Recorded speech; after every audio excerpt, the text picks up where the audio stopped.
I'm feeling epic today, boys. Oh yeah, the facial hair makes me look totally shithead early 2000s dad. Great. Hello, welcome. This video is brought to you by me. No joke. That's it. Go home, kid. Okay, show of hands, who remembers Little Inferno? That game. Oh my god, that game. 'Twas terrific. The whole premise of the game is you just sit there in front of a fireplace and you throw stuff in the fireplace and it lights on fire. And that's it. It's a game where you just burn stuff. The more you burn, the more you get money. The more you get money, the more you can buy stuff to burn. And then once you buy enough stuff, you can get more stuff from new catalogs. And that music during those catalogs, oh my god, so catchy. This overall vibe to it had this kind of dark, quiet, musty feel to it. A little bit too quiet, where it's as if you can already hear the footsteps on the wooden creek behind you.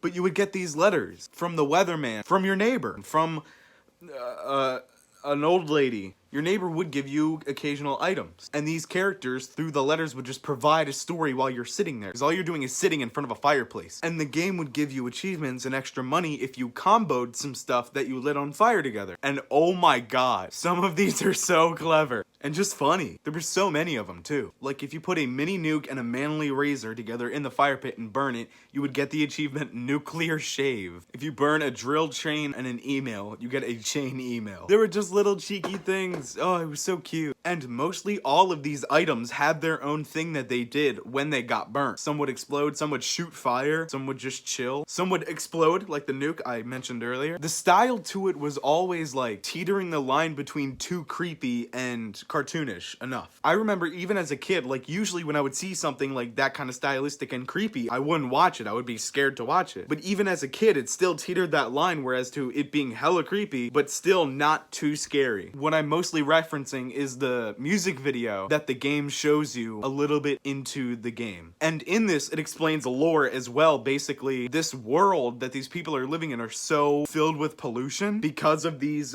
chimneys, these infernos, that they're basically giving themselves a nuclear winter. Like you can't see, like there's a line of clouds above the skyline, whereas you can't see anything, and it's always pouring ash. The marketing is kind of telling you to stay inside and keep burning things because outside is horrible and you can stay inside and do what you like, which is burn things. But doing that is actually making the planet worse. And the music video goes into graphic detail of how this path ends with the kids accidentally burning down their houses and being burnt alive. And it somehow still teeters between too creepy and like just enough, you know, it's just enough. But what I love about this game the most is that near the end of the game, your house actually explodes and you walk outside. As the character you're playing, someone who you've never seen in the game before because you've just been staring at a brick wall. This character, who is supposedly you this entire time, walks out of the building. It's now in third person. And the entirety of the game changes in its